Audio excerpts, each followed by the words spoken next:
नमस्कार,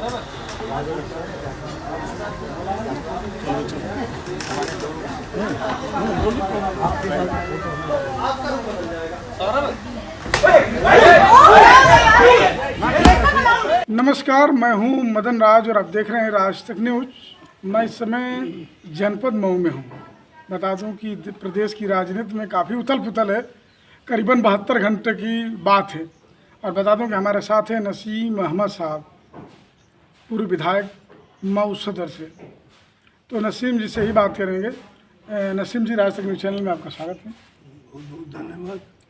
विधायक जी, हमारा सवाल है कि जो डिम्पल यादव जी को लेकर बयान दिए से रशीद अहमद साहब, दो मस्जिद रसीदी में हैं, एक रशीदी साहब, एक फिरंगी मोहाली रसीदी हैं और एक रसीदी हैं जो भाजपा के एजेंट हैं। ठीक है, अब तो पहले ही भाजपा ही घोषित कर दिया। तो हमारा सवाल है कि जो रशीदी मौलाना साहब हैं, उन्होंने डिम्पल यादव जी को लेकर बयान दिए थे जो फिरंगी साहब की मस्जिद में गए थे। इस पर आपकी सहमति क्या है? अव्वलन तो फिरंगी मोहाली रसीदी साहब ने भी गलती किया है, इसलिए कि औरतों को मस्जिद में जाना मना है। हम जिस मसले से इस्लाम के नज़रिए से देखा जाए तो औरतों का स्कूल में जाना मना है, वो भी ख़ास तौर से गैर मुस्लिम औरत का।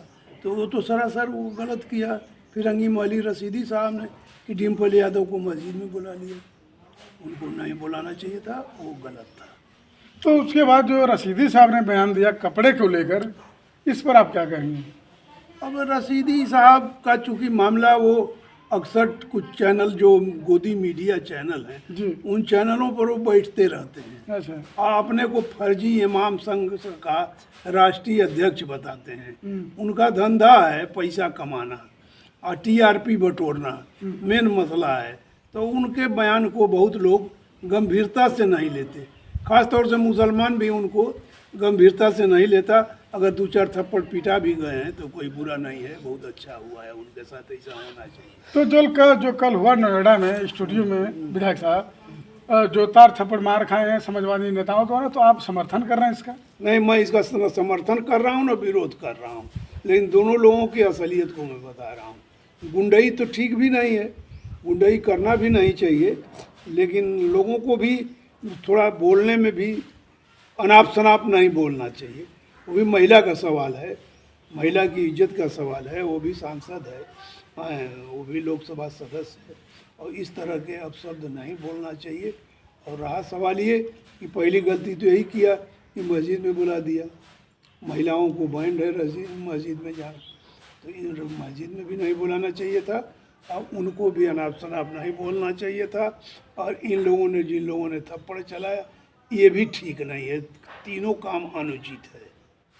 तो विधायक हमारा सवाल है कि जैसे बोले कि मस्जिद में जाना मना है औरतों को, और उसी पर वो बोले भी थे मौलाना साहब कि अगर जो लोग माफ़ी मांग लें तो मैं भी मांग लूँगा, क्योंकि बहुत लोग बोले थे कि आपको माफ़ी मांग लेना चाहिए जो डिम्पल यादव को लेकर बोले हैं।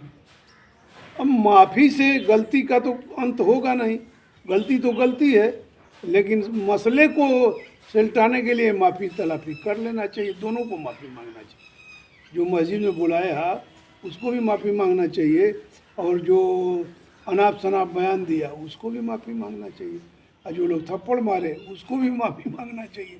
तो माफ़ी ही माफ़ी है, सिर्फ माफ़ी ही मांगना नहीं है, मतलब ये सोच गलत है।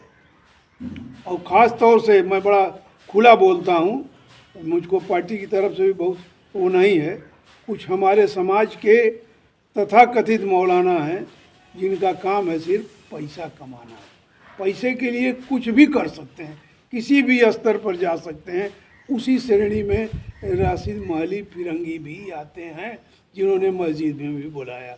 ये भी धन कमाने का काम करते हैं, कुछ धन पशुओं को टिकट भी दिलवाने के लिए अखिलेश से प्रेशर बनाते हैं, और कोई इनका भी समाज में बहुत पकड़ नहीं है। मुस्लिम समाज इन लोगों को धीरे धीरे समझ रहा है, और इन लोगों को धीरे धीरे बाइकाट भी कर रहा है। तो विधायक जी, जैसे आप पहले ही बोले कि रशीदी मौलाना साहब भाजपा के एजेंट हैं, तो भाजपा के तमाम महिलाओं नेता ने धरना प्रदर्शन और किया था डिम्पल यादव को लेकर कि उनका सम्मान नहीं कर रहे हैं लोग, समाजवादी का कोई नेता सामने नहीं आ रहा है, वोट के लिए अखिलेश यादव नहीं बोल रहे हैं। इस पर आप क्या कहेंगे? महिला का प्रश्न था, तो महिला के प्रश्न पर अपना भाजपा वाले बोले होंगे, ये महिला का मसला है। ऐसा कोई बहुत अहम मसला ये नहीं था, लेकिन बुनियादी गलती तो फिरंगी महली साहब ने किया कि उन्होंने मस्जिद में बुला लिया उनको। बुनियादी गलती तो रशीदी साहब की है, जो मस्जिद में क्यों बुलाए, क्या ज़रूरत थी। मस्जिद राजनीति का अखाड़ा नहीं है। मस्जिद जो है इबादत की जगह है, वहाँ नमाज पढ़ने के लिए जगह है। पाँचों वक्त अजान होती है, नमाज होती है। वहाँ बैठ के राजनीति करना भी गलत है। मस्जिद राजनीति करने के लिए नहीं बनाई गई है, वो अल्लाह का घर है। मस्जिद अल्लाह का घर है, वहाँ वही जा सकता है जो अल्लाह की इबादत करे। अब सबको बुला करके अगर फिरंगी महली साहब सियासत कर रहे हैं तो सरासर गलत है। मैं इसको कंडम करता हूँ, उनको नहीं बुलाना चाहिए था। तो विधायक जी, हमारा ये सवाल है कि जिस तरह बोले कि लोग पैसा कमाने के लिए प्रेशर बनाते हैं अखिलेश यादव को, धन पशुओं को टिकट दिलाने के लिए, तो एक तरह जिस तरह बोला कि मौलाना रशीदी भाजपा के एजेंट है, तो किस तरह माना जाएगा कि मौलाना रशीदी भाजपा के ही एजेंट है? डिबेट में जब भी बैठते हैं मौलाना रशीदी, वो रशीदी जो दिल्ली वाले हैं, जी। जो इमाम संघ का फर्जी अपने को राष्ट्रीय अध्यक्ष कहते हैं, वो हमेशा भाजपा का फेवर लेके बोलते हैं, भाजपा के पक्ष में बोलते हैं। उनको भाजपा से अपना कुछ मिलता होगा, सैलरी वैलरी जो भी हो, उनको कुछ मिलता है तो उतना वो करते हैं। ये है उनकी कहानी।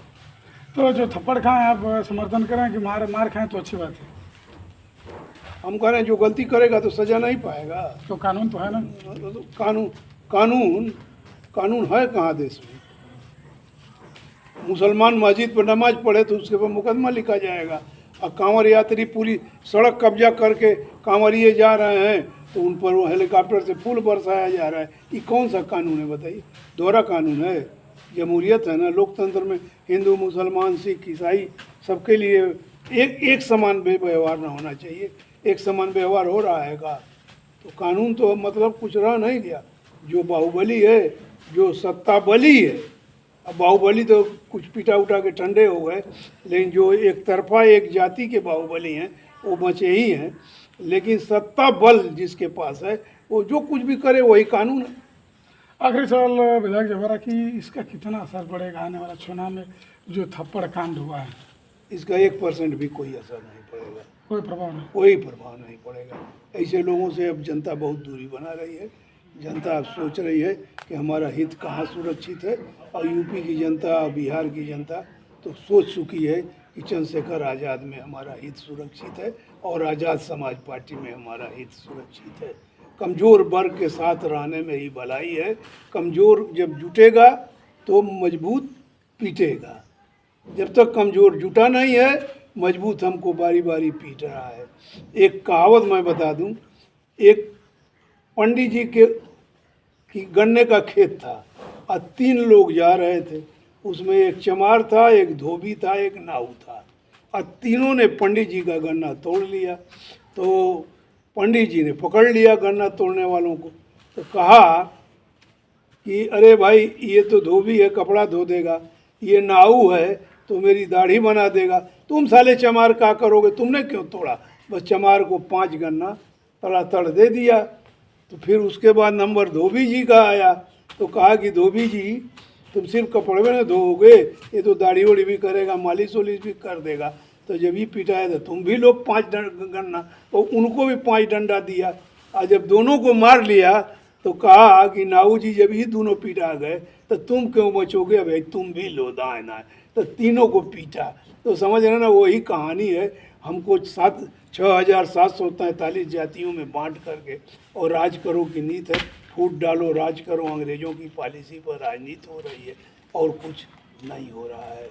एंड में जो मोदी जी ने बोला है, टोटल उनका भाषण टारगेट टू पाकिस्तान था और कुछ नहीं था। ये क्या मसला है? टारगेट पाकिस्तान और मुसलमान, इससे देश का भला होने वाला है? देश का भला होना वाला। आज जरूरी है रोजगार। आज महंगाई डाइन बनी हुई है। लोगों के घर में रोटी के लाले पड़ रहे हैं, इस पर किसी की चिंता नहीं है। बहुत ज़रूरी है महंगाई, सामाजिक गैर बराबरी, जो बलात्कार दलित बच्चियों के साथ हो रहा है, इसके खिलाफ कोई आवाज़ नहीं उठा रहा है। कोई आवाज़ उठा रहा है तो उस व्यक्ति का नाम है चंद्रशेखर आज़ाद, सांसद नगीना, आज़ाद समाज पार्टी का राष्ट्रीय अध्यक्ष। और आज़ाद समाज पार्टी इसके लिए संघर्षशील है। 85% की जातियों को इकट्ठा करने के लिए प्रयत्नशील है, मेहनत कर रही है। जगह जगह पर बुद्ध जन सम्मेलन हो रहा है। समाज जोड़ो और ब्राह्मणवादियों और मनुवादियों से नाता तोड़ो, ये हमारा नारा है। आपसे रिक्वेस्ट है कि इस नारे को भी जरूर दिखाइएगा कि समाज जोड़ो, मनुवादियों से रिश्ता तोड़ो। ठीक है विधायक जी, चैनल को समय दिए बहुत बहुत धन्यवाद। शुक्रिया आपका भी। तो बता दूं आपसे कि ये हैं पूर्व विधायक नसीम अहमद साहब, जो मऊ सदर से 93 के विजेता हैं। इनका कहना है सब शब्दों में कि किसी भी महिलाओं को मस्जिद में नहीं आना चाहिए। ये गलती फिरंगी साहब खुद किए हैं। और दूसरी बात करें कि जो मौलाना रशीदी साहब बोले वो भी गलती है कि उनको किसी महिला के ऊपर आपत्तिजनक शब्दों का इस्तेमाल नहीं करना चाहिए। और जो थप्पड़ खा हैं बता रहे हैं कि जो जैसा करेगा वैसा पाएगा। एक तरह से कह रहे हैं कि मारना भी नहीं चाहिए, लेकिन गलती की है तो मार खाए भी हैं। तो बाकी ये कह रहे हैं कि आने वाला वक्त में चंद्रशेखर आज़ाद का होगा। बाकी आपकी क्या राय है कमेंट बॉक्स में जरूर लिखिए। नई खबरों के लिए राष्ट्रीय न्यूज़ चैनल देखते रहिए।